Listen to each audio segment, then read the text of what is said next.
बहुत समय पहले भारत में एक महान युग का आरंभ हुआ। इस युग को गुप्त साम्राज्य कहा गया।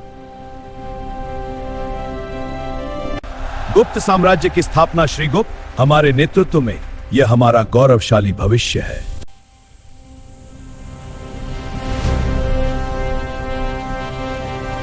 सम्राट चंद्रगुप्त द्वितीय को विक्रमादित्य कहा गया। उनके शासन में शांति और स्थिरता थी। इस काल में शिक्षा का अत्यधिक विकास हुआ। शिष्यों, ध्यान दो, यह ज्ञान का मार्ग है। नालंदा जैसे महान विश्वविद्यालय प्रसिद्ध हुए। आर्यभट्ट जैसे महान वैज्ञानिक हुए। उनकी खोजें आज भी प्रासंगिक हैं। शून्य और दशमलव प्रणाली ज्ञान विकसित हुआ। हाँ, बिल्कुल, अब हम इसे और समझते हैं। चिकित्सा और आयुर्वेद भी उन्नत हुआ। चिकित्सा और आयुर्वेद भी उन्नत हुआ।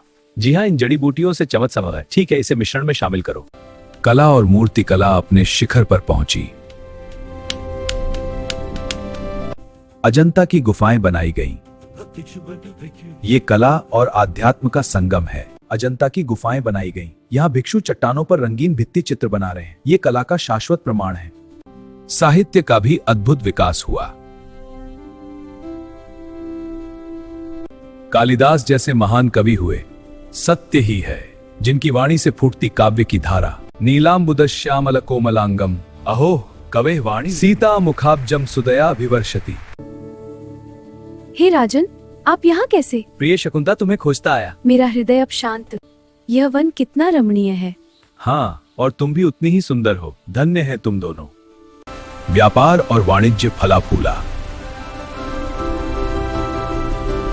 सैनिक शक्ति भी मजबूत थी।